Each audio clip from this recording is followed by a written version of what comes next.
सो ये हमारा chapter 4 organising का सेकेंड सेशन है। फर्स्ट सेशन में हमने देख लिए थे मीनिंग, डेफिनेशन एंड कैरेक्टरिस्टिक्स, और अभी सेकेंड सेशन में हम देखेंगे steps for process of organizing. तो स्टेप्स क्या क्या है, आपने ये तो समझ लिया ऑर्गेनाइजिंग क्या होता है। सो ऑर्गेनाइजिंग, हम इसमें एक और, हम ऑलरेडी लास्ट सेशन में हमने 2 डेफिनेशन देखे थे, चेस्टर बर्नर्ड और लुई एलन का। इसमें हमें और एक डेफिनेशन दिया गया है पीटर ड्रकर के द्वारा। उसमें लिखा है the lack of proper formation of organization can not sustain for long time, the unit is slowly destroyed. अगर आप ये ऑर्गेनाइजेशन या ऑर्गेनाइजिंग का जो वर्क है अगर आप डिले करते हो या फिर अवॉइड करते हो तो उसके वजह से बहुत ही ज़्यादा प्रॉब्लम हो जाएगा। बेसिकली क्या होगा कि अगर मुझे ये नहीं पता है, हमने लास्ट सेशन में देखा था कि ऑर्गेनाइजिंग में ये भी होता है कि आपस में इंटर रिलेशनशिप क्या है, किसकी क्या अथॉरिटी है, किसकी क्या रिस्पॉन्सिबिलिटी है। अगर मुझे अपनी रिस्पॉन्सिबिलिटी नहीं पता तो मैं कैसे भी काम करूँगी, मैं बहुत क्वालिटी वाला वर्क नहीं करूँगी। और क्योंकि अगर किसी ने मुझे बोला कि तुमने घर ख़राब काम किया है तो मैं आराम से बोल सकती हूँ कि ये तो मेरी रिस्पॉन्सिबिलिटी थी ही नहीं, किसने बोला कि मेरी रिस्पॉन्सिबिलिटी है, कहाँ पे लिखा हुआ है। क्योंकि आपने ऑर्गेनाइजेशन वाला जो काम है वो अवॉइड कर दिया, आपने ऑर्गेनाइजेशन स्ट्रक्चर बनाने का काम अवॉइड कर दिया, तो किसी को पता ही नहीं है कि क्या काम करने का रिस्पॉन्सिबिलिटी किसका है, क्या काम करने का अथॉरिटी किसका है। हो सकता है फ्रॉड हो जाए, आपने किसी को प्रॉपर अथॉरिटी नहीं दिया तो उसने अपने अथॉरिटी से ज़्यादा का काम कर लिया, ज़्यादा का किसी को अनड्यू पेमेंट कर दिया और कोई फ्रॉड हो गया।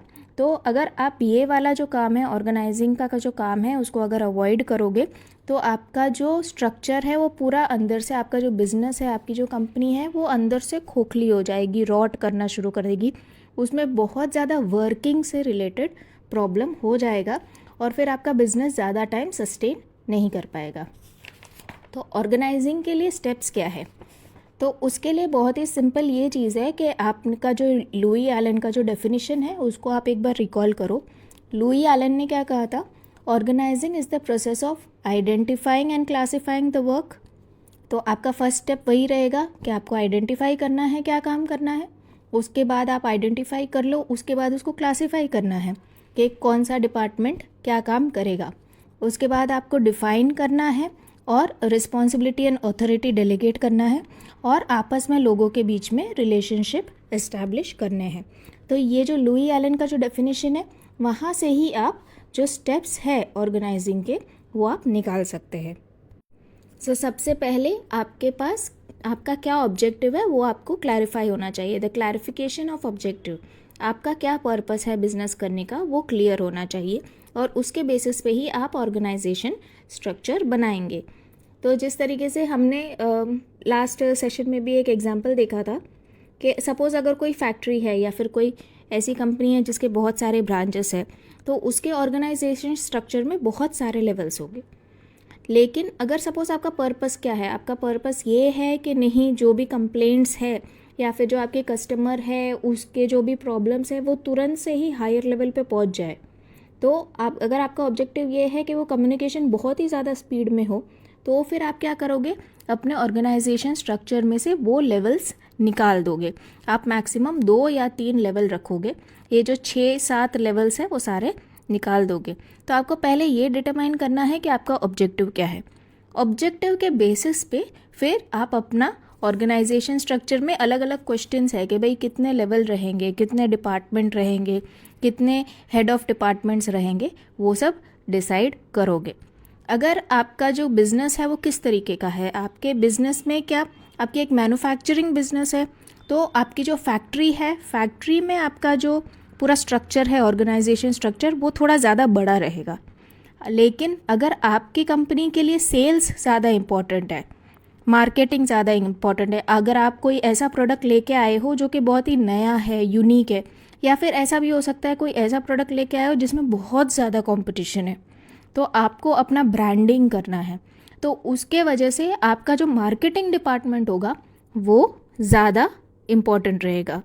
तो कोई कंपनी ये सोच सकती है कि मैं तो ऑलरेडी एस्टैब्लिश्ड हूँ, मुझे कोई अलग से मार्केटिंग की ज़रूरत नहीं है, तो वो ये सोच सकती है कि ठीक है मैं अपना सेल्स डिपार्टमेंट, डिस्ट्रीब्यूशन डिपार्टमेंट और मार्केटिंग डिपार्टमेंट सब कुछ क्लब कर दूंगा, एक साथ करूँगा, सब कुछ काम मार्केटिंग वाला, डिस्ट्रीब्यूशन वाला सारा काम एक ही पर्सन हैंडल कर लेगा।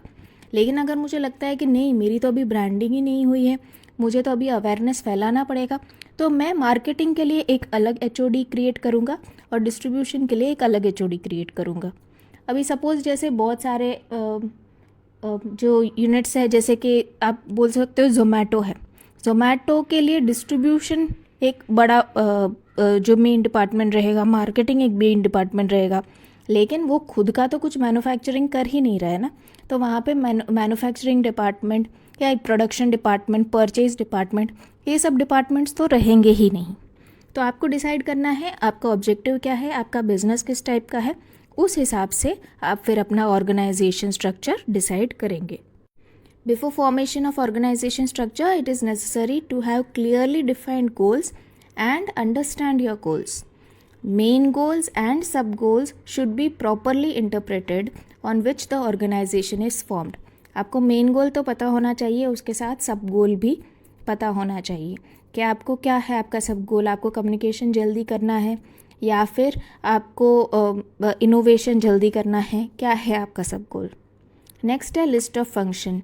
कौन से डिपार्टमेंट, मतलब हर एक आपकी जो एक्टिविटी है, सपोज परचेस एक्टिविटी है, सेल्स एक्टिविटी है, मार्केटिंग एक्टिविटी है, उसके अंदर भी सब एक्टिविटी क्या क्या होगी वो सब आपको क्लियरली डिफाइन करना है। After having clearly defined goals with the help of the organization structure, the list of work to be done is to be prepared. At the time of preparing such a list, it is ensured that not a single task is left or is repeated and a special care is taken for the same. अगर आप ये देखो कि purchase करनी है, तो purchase करने के लिए मुझे टेंडर करना पड़ेगा। अगर मैं टेंडर कर रहा हूँ, ठीक है, तो फिर टेंडर का इवैल्यूएशन भी करना पड़ेगा। वो टेंडर के इवैल्यूएशन के लिए यूजुअली बड़ी जो कंपनीज होती है वहाँ पे एक टेंडर इवैल्यूएशन कमेटी रहेगी। टेंडर का इवैल्यूएशन होगा, उसके बाद जब टेंडर फाइनलाइज होगा कि किसको टेंडर मिलेगा, उसके बाद उसको ऑर्डर लेटर जाएगा, ठीक है, उसके बाद उसका काम का मॉनिटरिंग होगा। तो ये हर एक चीज़ उसमें डिफाइंड होनी चाहिए। परचेज़ के अंदर पहली चीज़ तो टेंडर होगा, उसके बाद ये भी लिखा होना चाहिए कि टेंडर इवैल्यूएशन कमेटी होनी चाहिए। आप सिर्फ टेंडर लिखा और फिर टेंडर इवैल्यूएशन कमेटी को भूल गए या फिर लेटर ऑफ ऑर्डर इशू करने का काम भूल गए, ऐसा नहीं होना चाहिए। आपको हर एक स्टेप बताना है और एट द सेम टाइम कोई भी रिपीट नहीं होना चाहिए। अगर मेरा एक डिपार्टमेंट है, परचेज डिपार्टमेंट है, वो टेंडर कर रहा है, तो वापस मैं किसी और डिपार्टमेंट में वापस मैं टेंडर लिख दूँ कि टेंडर इनवाइट होगा, टेंडर इवैल्यूएशन कमेटी फॉर्म होगी, तो वो डबल नहीं होना चाहिए। आपको उस चीज़ का स्पेशल ध्यान रखना है। जस्ट बिकॉज वर्क डुप्लीकेट ना हो, और मतलब 2-3 इंसान सेम ही काम कर रहे हैं, वर्क डुप्लीकेट हो जाएगा, रिसोर्सेज वेस्ट हो जाएंगे। इसके लिए आपको ये चीज़ ध्यान रखनी है कि एक टास्क छूटना भी नहीं चाहिए, टास्क रिपीट भी नहीं होना चाहिए। Hence, the list of functions should be prepared on the basis of proper consideration and the final distribution should be done. उसके बाद आप पूरा लिस्ट बना दोगे ना, तो कई बार हमें ये रियलाइज़ होता है कि नहीं, ये वाला जो वर्क है ना, ये मैंने मार्केटिंग के अंदर लिखा हुआ तो है, लेकिन अगर ये काम सेल्स डिपार्टमेंट करे तो ज़्यादा एफिशिएंट रहेगा, कोऑर्डिनेशन के लिए ज़्यादा अच्छा रहेगा। तो आप जो लास्ट में है उसको एक बार पूरी जो लिस्ट ऑफ फंक्शंस है उसको आप रिव्यू करेंगे, और अगर थोड़ा बहुत डिस्ट्रीब्यूशन, वर्क डिस्ट्रीब्यूशन डिपार्टमेंट में आगे पीछे करना है तो आप कर भी सकते हैं। Departmentation of function. Once when the list of function is prepared, the work area similar in nature are classified and similar functions are placed together. जो एक जैसे आपको काम लग रहे हैं वो आप क्लब कर सकते हो। फॉर एग्जाम्पल, हमारे ऑफिस में एक डिपार्टमेंट है जो एडमिनिस्ट्रेशन ह्यूमन रिसोर्स डिपार्टमेंट जो होता है, ह्यूमन रिसोर्स डिपार्टमेंट है, and eight the same time एक दूसरा डिपार्टमेंट है जो कि हमारे बिल्स पास करता है। बिल्स मतलब जो क्लाइंट है उनके बिल नहीं, अपने जो स्टाफ है उनके बिल्स पास करता है। तो कोई कंपनी ये सोच सकता है कि मैं ह्यूमन रिसोर्स डिपार्टमेंट को ही जो अपने का स्टाफ है उसका बिल्स पास करने का काम दे दूँ, है ना। और कोई कंपनी ये सोच सकता है कि नहीं, ये बिल्स पास करने का काम तो मैं अकाउंट्स डिपार्टमेंट को दूँ और ह्यूमन रिसोर्स को सिर्फ रिक्रूटमेंट और जो ट्रेनिंग है वो वाला काम ही दूँ। तो आपको डिसाइड करना है कि एक जैसा काम है, कौन बेटर कर सकता है, किसको मैं काम दूँ तो अच्छी तरह कोऑर्डिनेशन हो सकता है। ये सब आपको सोच के सिमिलर नेचर के जो काम है वो सब आपको क्लब टुगेदर करना है, क्लब करना है और किसी एक डिपार्टमेंट में उसको असाइन करना है.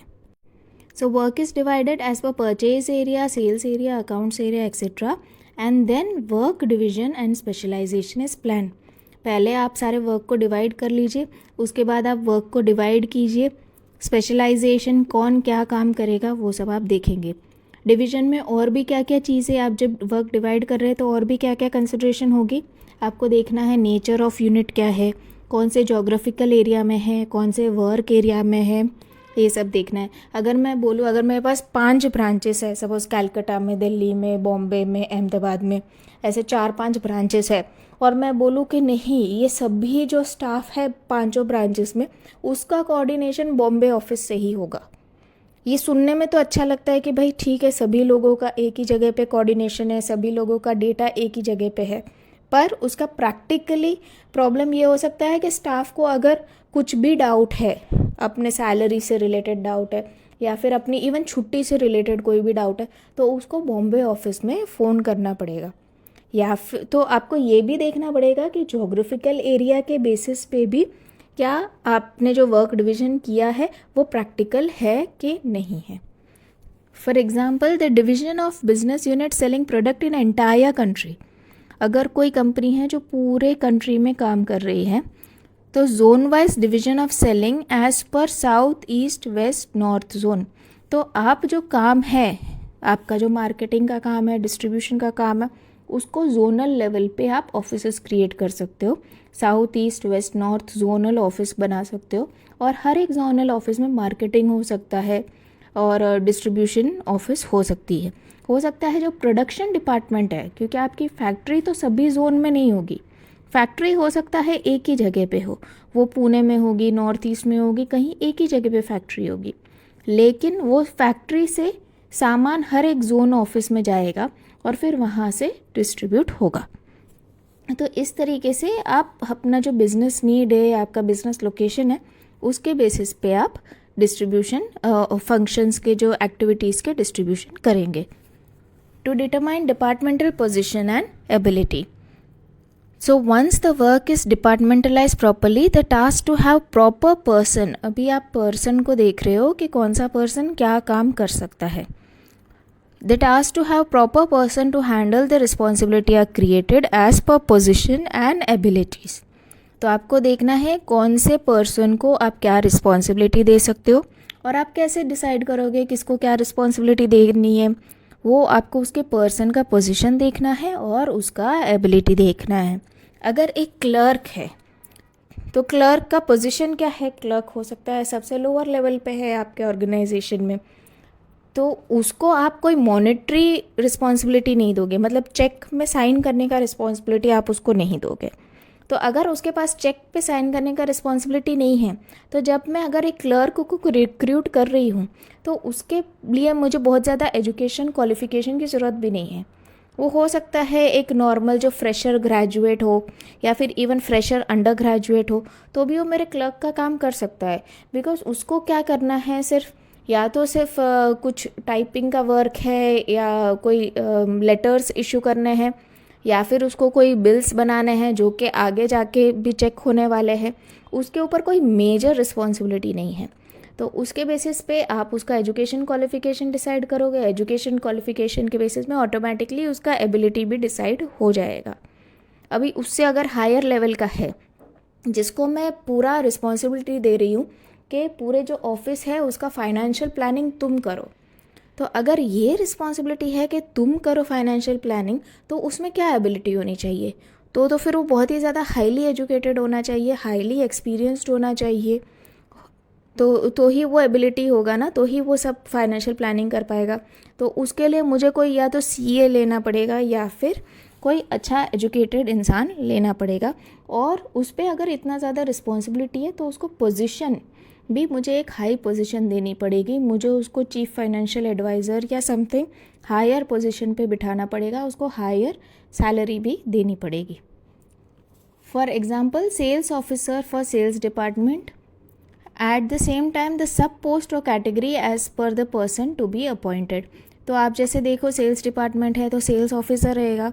अभी सेल्स ऑफिसर का रिस्पॉन्सिबिलिटी क्या है, और रिस्पॉन्सिबिलिटी के बेसिस पे डिपेंड करेगा। अगर ज़्यादा रिस्पॉन्सिबिलिटी है तो उसका पोजीशन बेटर होगा, कम रिस्पॉन्सिबिलिटी है तो कम पोजीशन होगा। अगर ज़्यादा पोजीशन है, ज़्यादा रिस्पॉन्सिबिलिटी है तो उसमें एबिलिटी भी ज़्यादा हम एक्सपेक्ट करेंगे, और अगर कम पोजीशन है तो उसमें एबिलिटी हम कम एक्सपेक्ट करेंगे। नेक्स्ट है delegation of power and responsibility. अभी जो भी डिविजनल हेड है, सब डिविजनल हेड है, वो सब का हमें फाइनलाइज करना है, हमें सारे फाइनलाइज करने हैं।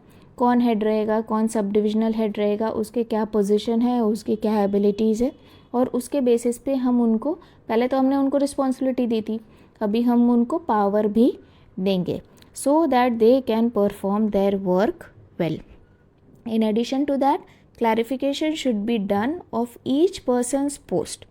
बिल्कुल क्लियर होना चाहिए कि आपके पोस्ट का नाम क्या है, आपका रिस्पॉन्सिबिलिटी क्या है और आपका ऑथोरिटी क्या है, so that each person will get the idea of responsibilities assigned. It is also necessary to have the proper proportion of power and responsibility. जितना रिस्पॉन्सिबिलिटी है उतना पावर होना ही चाहिए। अगर सपोज़ मैंने अपने CFO को अथॉरिटी दे दी, रिस्पॉन्सिबिलिटी दे दिया कि मैं जा रहा हूँ बाहर, आउट ऑफ इंडिया जा रहा हूँ, मैं कांटेक्ट में नहीं रहूँगा, तुम्हारी रिस्पॉन्सिबिलिटी है वो इंसान को 1 करोड़ का पेमेंट करने की। मैंने उसको रिस्पॉन्सिबिलिटी दे दिया कि 1 हफ्ते में मेरा जो क्लाइंट है, मेरा जो सप्लायर है, उसको 1 करोड़ का पेमेंट दे दो, लेकिन मैंने उसको चेक पे साइन करने का अथॉरिटी नहीं दिया। तो अगर बैंक वाला उसका जो चेक है 1 करोड़ का वो मानेगा ही नहीं ना उसको। तो मैंने उसको रिस्पॉन्सिबिलिटी तो दे दी लेकिन उसको चेक पे साइन करने की अथॉरिटी नहीं दी, तो फिर वो अपना रिस्पॉन्सिबिलिटी फुलफ़िल ही कैसे कर पाएगा, वो इस इंसान को पेमेंट कर ही नहीं पाएगा। तो हमेशा रिस्पॉन्सिबिलिटी के साथ ऑथोरिटी साथ में होना चाहिए या फिर पावर साथ में होना चाहिए। नेक्स्ट है establishment of inter relationship. After the proper distribution of work and delegation of power and responsibility among different departmental personal, the formation of inter relation should be made clear. मतलब purchase manager, sales manager के बीच में क्या relation है, वो आपस में कैसे coordinate करेंगे, क्या वो दोनों इक्वल है या फिर कोई एक सीनियर लेवल पे है, कोई एक जूनियर लेवल पे है, वो सब आपको डिसाइड करना पड़ेगा। Eight the same time purchase manager के अंडर में कौन है, परचेज मैनेजर के अंडर में कोई जनरल मैनेजर है, जनरल मैनेजर के अंडर में असिस्टेंट है, या फिर कोई असिस्टेंट मैनेजर है, या फिर कोई सुपरवाइज़र है। आपको हर एक लेवल डिटरमाइन करना पड़ेगा, कौन किसका सीनियर है, कौन किसका जूनियर है, पूरा रिलेशनशिप डिफ़ाइन करना है। घर पे भी होता है ना, घर पे भी डिसाइड किया होता है कि भाई आपकी चाची है, भले आपसे उम्र में छोटी है लेकिन चाची है तो उसका रिश्ता बड़ा माना जाएगा, भले फिर वो आपसे उम्र में छोटी है फिर भी आप जाके उसके पैर छुओ, है ना। तो वैसा ही है यहाँ पे भी, इसीलिए इंटर रिलेशनशिप डिफ़ाइन किया जाता है, क्योंकि ऑफिस में भी कई बार ऐसा होता है। आप देखोगे जो लोअर लेवल पे जो एम्प्लॉय है वो हो सकता है 55-60 ईयर्स पे हो, और जो हायर लेवल पे जो CFO है वो नया रिक्रूट है और हो सकता है 25-30 साल का हो, लेकिन फिर भी वो जो 60 ईयर्स का जो जूनियर है उसको 30 ईयर्स के जो अपने सीनियर है उसको वो रिस्पेक्ट और वो सब देना पड़ेगा, उसकी बात माननी पड़ेगी। वो बात मानता क्यों है, क्योंकि यहाँ पे ऑर्गेनाइजेशन स्ट्रक्चर में रिलेशनशिप डिटरमाइन किया है, वो रिलेशनशिप में बताया गया है कि वो जो दूसरा पर्सन है वो आपसे सीनियर है। With the help of departmentalization, sorry मैं उसी में हूँ ना, हाँ, with the help of departmentalization power and responsibility are decentralized but the same can be centralized with the help of formation of inter relationship. तो हमने जो ऊपर जो 4th और 5th पॉइंट में क्या किया था, हमने सबको पावर्स दिया था, सबको थोड़े थोड़े रिस्पॉन्सिबिलिटी दिए थे, ठीक है। लेकिन हमें अभी यहाँ हम क्या कर रहे हैं, इंटर रिलेशनशिप से सबकी जो रिस्पॉन्सिबिलिटी है हम वो एक इंसान को दे रहे हैं। तो ये कैसे हो रहा है, ये जैसे अकाउंट्स डिपार्टमेंट में ही हम एग्जांपल लेते हैं, CFO है, CFO को पावर है 1 करोड़ का पेमेंट करने का, उसके अंडर में जो असिस्टेंट है उसको पावर है 10 लाख से ऊपर का पेमेंट करने का, उसके अंडर में सुपरवाइज़र को पावर है 1 लाख तक का पेमेंट करने का। तो सुपरवाइज़र ने सपोज़ अगर 1 लाख का पेमेंट कर लिया तो ऐसा नहीं है कि भाई अभी फाइनल रिस्पॉन्सिबिलिटी सुपरवाइज़र की है। सुपरवाइज़र के ऊपर कौन है, जो आपका मैनेजर है या फिर मैनेजर के ऊपर है CFO है। फाइनल रिस्पॉन्सिबिलिटी कौन है? जो सबसे सीनियर मोस्ट है, जो CFO है, उसका फाइनल रिस्पॉन्सिबिलिटी। पहले तो आपने जो सारी रिस्पॉन्सिबिलिटी वो डिसेंट्रलाइज कर दी। आपने कुछ रिस्पॉन्सिबिलिटी अपने सुपरवाइज़र को दे दिया, थोड़ा असिस्टेंट को दे दिया, थोड़ा CFO को थोड़ा रिस्पॉन्सिबिलिटी दे दिया। लेकिन उसके बाद आपने जब उनका इंटर रिलेशनशिप डिसाइड किया तो आपने डिसाइड कर लिया कि असिस्टेंट से ऊपर सुपरवाइज़र से ऊपर असिस्टेंट मैनेजर रहेगा, उसके ऊपर CFO रहेगा। तो आपने वापस जो रिस्पॉन्सिबिलिटी है पूरा सेंट्रलाइज कर दिया, मतलब एक जगह पे डाल दिया। एक जगह किसके ऊपर डाल दिया? आपने CFO के ऊपर डाल दिया। बिकॉज अगर 1 लाख का भी पेमेंट हो रहा है, अगर वो 1 लाख का जो पेमेंट है वो गलत हो रहा है, तो अल्टीमेटली रिस्पॉन्सिबिलिटी किसकी बनेगी? वो चेक करने की CFO की बनेगी। बिकॉज अगर कोई असिस्टेंट है, कोई सुपरवाइज़र है, उसने अगर 1 लाख का पेमेंट किया है, लेकिन वो पेमेंट वो कहीं पे लिखेगा तो सही ना, बुक्स में लिखेगा, उसका कोई गलत झूठा बिल जनरेट करेगा, कोई फेक बिल जनरेट करेगा, कोई फेक वाउचर्स जनरेट करेगा, वो फेक वाउचर्स में कहीं ना कहीं उसको CFO की साइन लेनी पड़ेगी किसी ना किसी अप्रूवल के लिए। ऐसा नहीं हो सकता कि भाई उसने 1 लाख पेमेंट कर दिया, किसी को कुछ पता नहीं है। उसके बाद एक अप्रूवल तो जाएगा CFO तक, तो अल्टीमेटली अप्रूवल पे CFO तो साइन करेगा ही। तो अल्टीमेटली सारी रिस्पॉन्सिबिलिटी वापस सेंट्रलाइज हो गई CFO के पास। तो ऊपर हमने 4th और 5th पॉइंट पे पहले रिस्पॉन्सिबिलिटी डिसेंट्रलाइज की, मतलब सबको बांट दी, और फिर 6th पॉइंट में हमने वापस उसको सेंट्रलाइज कर दी, मतलब सारी रिस्पॉन्सिबिलिटी एक ही इंसान के सिर पे डाल दिया। और 7th है to prepare the organization chart. तो एक बार आपने सबको डिसाइड कर लिया कि कितने डिपार्टमेंट रहेंगे, कौन हेड रहेगा, हेड का नाम क्या होगा, हेड के नीचे कौन है उसका जो हेड है उसके नीचे कौन काम कर रहा है, सब डिविजनल लेवल पे उसके नीचे कौन काम कर रहा है। तो अब बस आपको ये सब लिखना है, रिटर्न में बनाना है। और आप ये किस तरीके से बनाएंगे? ये लिखोगे उससे बेटर है एक पिक्टोरियल फॉर्म में बनाओ, एक चार्ट फॉर्म में बनाओ। So that is your organizational chart. So in order to enable the people to have the perfect idea of each one's position, a proper map should be prepared. कोई भी चीज़ें अगर लिखी हुई है हमें इतनी समझ में नहीं आएगी, पर अगर वो एक ड्राइंग के फॉर्मेट में है, एक चार्ट के फॉर्मेट में है, तो हमें जल्दी समझ में आ जाएगी. तो such a chart should be properly prepared and at the same should be displayed on the notice board. तो ताकि अगर कोई नया इंसान आपको ज्वाइन कर रहा है, कोई नया इंसान आपके वहाँ पे उसने जॉब ज्वाइन की है, या फिर कोई आपका क्लाइंट भी है बाहर से आ रहा है, उसको पता नहीं है किसको कांटेक्ट करना है, तो लेकिन अगर वो आपके नोटिस बोर्ड में ये चार्ट देख लेगा तो उसको पता चल जाएगा कि आपका HOD कौन है और वो किससे, अगर उन्हें कोई प्रॉब्लम हो रही है, आपके क्लाइंट को, सप्लायर को प्रॉब्लम हो रही है, तो वो किससे जाके मिल सकते हैं. तो इसके साथ हमारे स्टेप्स कंप्लीट हो गए. पहले तो हमें ऑब्जेक्टिव जो है हमारा वो क्लैरिफाई करना है, गोल्स, सब गोल्स सब कुछ डिफाइन करने हैं. उसके बाद जितना भी काम करना है उसका लिस्ट बनाना है. We have to prepare a list of function. उसके बाद हर एक फंक्शन का डिपार्टमेंट में डिवाइड करना है, दैट इज़ डिपार्टमेंटेशन ऑफ फंक्शन. उसके बाद हर एक जो पोजीशन है, जो भी इंसान काम करने वाला है, उसको हमें एक पोजीशन देनी है. उसको हम पोजीशन देंगे उसकी एबिलिटी के हिसाब से, उसके रिस्पॉन्सिबिलिटी के हिसाब से. उसके बाद जितने भी लोग हैं उन सब के बीच में हमें रिस्पॉन्सिबिलिटी और अथॉरिटी डिवाइड करनी है, और हमें ध्यान रखना है कि जितना रिस्पॉन्सिबिलिटी है उसके अनुसार ही हम उसको अथॉरिटी दी. उसके बाद हमें इंटर रिलेशनशिप इस्टेब्लिश करना है सभी लोगों के बीच में. और फाइनली ये सब कुछ हमको लिख के हमें एक मैप फॉर्म में उसको रिटर्न में बनाना है. That is a prepare a organization chart. So with that we conclude steps for process of organizing. और हम नेक्स्ट सेशन में देखेंगे, इस बार स्ट्रक्चर ऑफ ऑर्गेनाइजेशन का थोड़ा इंट्रोडक्टरी देख लेते हैं, और फिर नेक्स्ट सेशन में हम उसका थोड़ा डिटेल देखेंगे, पर हम इंट्रोडक्टरी तो अभी देख लेते हैं. So structure of an organization में हमारे पास 5 टाइप के स्ट्रक्चर्स दिए गए हैं: linear organization, functional organization, formal, informal and matrix. Linear में क्या है? लीनियर में जो क्लियरली डिफाइंड है कि कौन इंसान किसको रिपोर्ट करेगा. अगर मुझे ये पर्टिकुलर एक्स मेरा सीनियर है, एक्स ने मुझे बोला है मुझे वही करना है, दूसरे डिपार्टमेंट का सीनियर वाई है, ठीक है, वो दूसरे डिपार्टमेंट का है, वो मुझे आके कुछ भी बोलेगा लेकिन मुझे उससे मतलब नहीं है। मेरा सीनियर एक्स है, मुझे उसकी बात माननी है। वाई ने क्या बोला क्या नहीं बोला उससे मुझे कुछ भी मतलब नहीं है। That is linear organization. बहुत ही स्ट्रेट लाइन में चलता है, कोई भी मिक्स एंड मैच जैसा कुछ भी सिस्टम नहीं होता।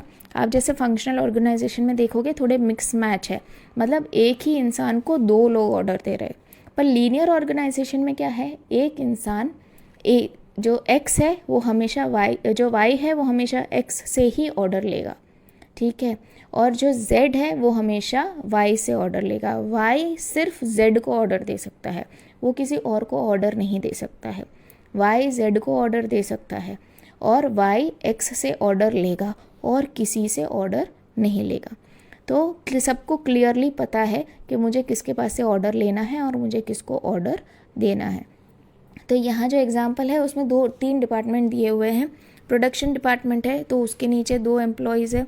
वो जो परचेज ऑफिसर है उसके नीचे 1 एम्प्लॉय है। प्रोडक्शन ऑफिसर के नीचे सुपरवाइज़र है, उसके नीचे फॉरमैन है, उसके नीचे वर्कर है। उसके बाद एडमिनिस्ट्रेटिव डिपार्टमेंट है, उसमें 2 एम्प्लॉयज़ है और वो दोनों एम्प्लॉयज़ के नीचे और क्लर्क्स है। फिर सेल्स डिपार्टमेंट है, उसके नीचे 2 एम्प्लॉयज़ है और उसके नीचे और एम्प्लॉय है। अभी आप देखिए सेल्समैन है, अगर प्रोडक्शन डिपार्टमेंट का जो सुपरवाइज़र है वो जाके सेल्स डिपार्टमेंट के सेल्समैन को कुछ भी बोलता है, कोई भी इंस्ट्रक्शन देता है कि भाई तुम जाके नेक्स्ट टाइम ये वाला प्रोडक्ट सेल करने के लिए अटेम्प्ट मत करो, ये वाला प्रोडक्ट हम अभी नहीं बना रहे हैं, तो क्या सेल्समैन उसकी बात मानेगा? नहीं मानेगा ना सुपरवाइज़र की बात। सेल्समैन किसके पास से ऑर्डर लेगा? वो सिर्फ अपने सेल्स ऑफिसर के पास से ही ऑर्डर लेगा। जब तक सेल्स ऑफिसर उसको ये चीज़ कम्युनिकेट नहीं करेगा तब तक सेल्समैन वो ऑर्डर्स नहीं मानेगा। भले सुपरवाइज़र ने बोला हो, भले उसको प्रोडक्शन ऑफिसर ने बोला हो, उसको कुछ फ़र्क नहीं पड़ता। उसको किसकी बात माननी है? सिर्फ सेल्स ऑफिसर की बात माननी है। और सेल्स ऑफिसर किसकी बात मानेगा? जो अपना HOD है, मतलब उसका HOD कौन बनेगा? जो जनरल मैनेजर है उसकी बात मानेगा। तो सेल्स ऑफिसर क्या प्रोडक्शन ऑफिसर, परचेस ऑफिसर की बात मानेगा? नहीं मानेगा, क्योंकि वो दोनों सेम लेवल पे है। तो परचेज ऑफिसर सेल्स ऑफिसर को ऑर्डर नहीं दे सकता है, वो उसको रिक्वेस्ट कर सकता है या फिर कुछ भी कम्युनिकेट कर सकता है, कोऑर्डिनेशन कर सकता है, बट मानना नहीं मानना वो कंपलसरी नहीं है उसके ऊपर। लेकिन अगर कोई ऑर्डर लेना है तो वो सिर्फ जनरल मैनेजर का ऑर्डर लेगा। नेक्स्ट है फर्स्ट फंक्शनल ऑर्गेनाइजेशन। तो यहाँ पे हमको 2 डिपार्टमेंट दिए हैं, एडमिनिस्ट्रेटिव डिपार्टमेंट और फैक्ट्री डिपार्टमेंट, और उसके अंदर बहुत सारे एम्प्लॉयज़ है। अभी यहाँ पे देखिए क्रिस क्रॉस बहुत ज़्यादा हो रहा है। तो जैसे देखिए एडमिनिस्ट्रेटिव डिपार्टमेंट के अंदर डिसिप्लिन ऑफिसर है। अगर सपोज कुछ झगड़ा हो जाता है, आपके फैक्ट्री में हाथापाई हो जाती है, अगर एम्प्लॉयज़ हाथापाई कर रहे हैं, एम्प्लॉयज़ डिसिप्लिन मेंटेन नहीं कर रहे, तो डिसिप्लिन ऑफिसर अपने जो एडमिनिस्ट्रेटिव एम्प्लॉयज़ है उसको हैंडल करेंगे। एट द सेम टाइम अगर ये जो लैक ऑफ डिसिप्लिन है ये फैक्ट्री में होता है, फैक्ट्री वर्कर्स में होता है, फैक्ट्री वर्कर्स झगड़ा कर रहे हैं आपस में, तो भी डिसिप्लिन ऑफिसर फैक्ट्री वर्कर्स को बोल सकते हैं।